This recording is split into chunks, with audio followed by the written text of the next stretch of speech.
Hello పిల్లలు, మనము రెండు సంఖ్యల గుణకారాన్ని నేర్చుకున్నాం.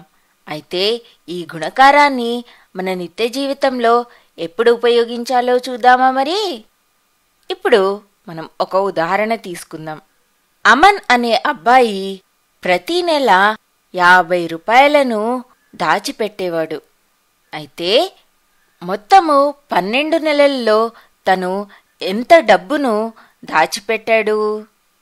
అది తెలుసుకోవడానికి మనం ఏం చేయాలో చూద్దామా మరి? మన దగ్గర ఉన్న వివరాలను ఒక క్రమంలో రాసుకుందాం. అమన్ ప్రతి నెల 50 రూపాయలను దాచిపెట్టేవాడు. అలా మొత్తం 12 నెలల్లో ఎంత డబ్బును దాచిపెట్టాడో తెలుసుకోవాలి. ఇప్పుడు దానికి మనం ఏం చేయాలంటే, తను ఒక్క నెలలో దాచిపెట్టే డబ్బును 12 నెలలతో గుణకారం చేయాలి. అనగా 50 × 12. ఇప్పుడు మనము 50ని 12తో గుణిద్దాం. మీకు 12వ ఎక్కం తెలిసినట్టయితే 12 5ల 60. ఇప్పుడు మనం గుణకారం చేద్దామా?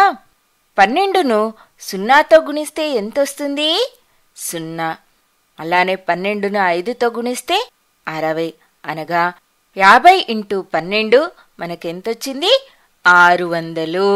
అనగా అమన్ 12 నెలలలో 600 రూపాయలను దాచిపెట్టాడు.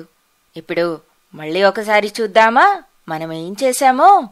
అమన్ ప్రతి నెల 50 రూపాయలను దాచిపెట్టేవాడు. అయితే మనం ఏం తెలుసుకోవాలి? 12 నెలల్లో ఎంత డబ్బును దాచిపెట్టాడో తెలుసుకోవాలి. దానికి మనం ఏం చేయాలి? ఒక్క నెలలో దాచిపెట్టే డబ్బును 12 నెలలతో గుణకారం చేయాలి. అనగా 50 × 12 మనకెంతొస్తుంది? 600. అనగా అమన్ మొత్తం దాచుకున్న డబ్బు ఎంత? 600. ఇప్పుడు మనం ఇంకో ఉదాహరణ చూద్దాం. ఒక స్కూల్ బ్యాగ్ వెల 278 రూపాయలు. అలాంటివి 35 బ్యాగ్లకు ఎంత అవుతుంది? ఇప్పుడు చూద్దామా మరి? మనకేం తెలుసు? ఒక్క బ్యాగ్ వెల 278 రూపాయలు. అలాంటివి 35 బ్యాగులకు ఎంత అవుతుందో ఎలా తెలుసుకోవాలి? ఇప్పుడు మనం దానికోసము 278ని 35తో గుణించాలి. అప్పుడు మనకు 35 బ్యాగుల ధర ఎంతో తెలుస్తుంది. అయితే ఇప్పుడు గుణకారం చేద్దామా మరి? 278 × 35. మనకు 35వ ఎక్కం తెలియదు కాబట్టి ఇప్పుడు మనం ఏం చేద్దామంటే, మొదలు ఒకట్ల స్థానంలో ఉన్న అంకెను 278తో గుణిద్దాం. అనగా ఇక్కడ ఒకట్ల స్థానంలో ఎంతుంది? 5. ఇప్పుడు మనము 5తో గుణించడం మొదలు పెడదాం. 5ను 8తో గుణిస్తే అనగా 5 × 8 40. 0ను కింద రాసి 4ను స్థాన మార్పిడి చేసి ఎడమవైపు ఉన్న అంకెపైన రాయాలి. తర్వాత 5ను 10ల స్థానంలో ఉన్న 7తో గుణించాలి. 5 × 7 35. 35 అనగా 35ను 4తో కూడిస్తే ఎంతొస్తుంది మనకు? 39. 9ని కింద రాసి 3ను స్థాన మార్పిడి చేయాలి. తర్వాత 5ను 2తో గుణించాలి.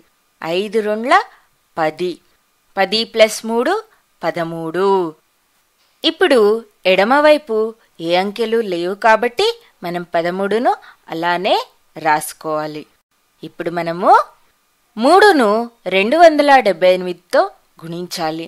దానికి మనం ముందు ఇక్కడ ఒకట్ల స్థానంలో ఒక ఇంటూ మార్కును లేదా ఎక్స్ని రాసుకోవాలి.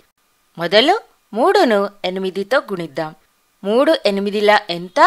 24. 4ను 9 కింద రాసుకొని 2ను స్థాన మార్పిడి చేయాలి. అనగా 8కి ఎడమ పక్కనున్న 7 పైన 2ను రాయాలి. ఇప్పుడు 3ను 7తో గుణించాలి.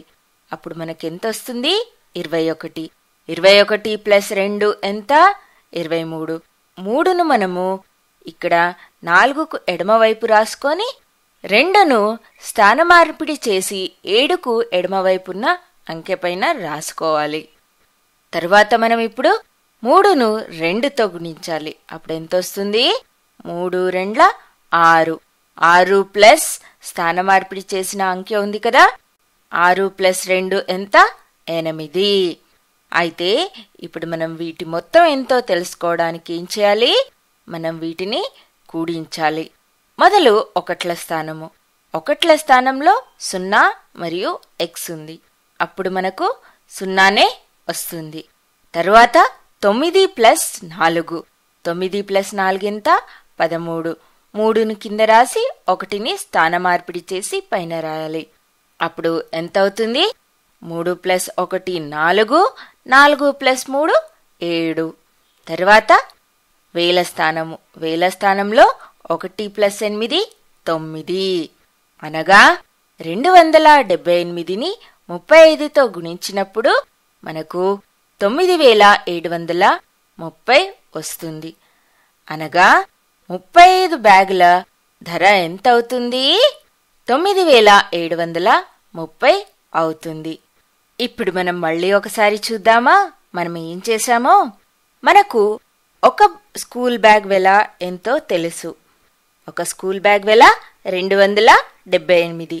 మనకు మొత్తము 35 బ్యాగ్ల వెల ఎంత అవుతుందో తెలుసుకోవాలి. దానికి మనం ఏం చేశాము? ఒక బ్యాగ్ వెలను 35తో గుణించాము. అనగా 278ని 35తో గుణించాము. అప్పుడు మనకెంతొచ్చింది? 9730. అయితే ఇప్పుడు మొత్తము 35 బ్యాగుల వెల ఎంత? 9730. ఇప్పుడు మనకు తెలిసింది కదా. కొన్ని సులువైన గుణకారాలను మన నిత్య జీవితంలో ఎలా ఉపయోగిస్తామో. ఇప్పటికీ ఇంతే. బాయ్ బాయ్ పిల్లలు.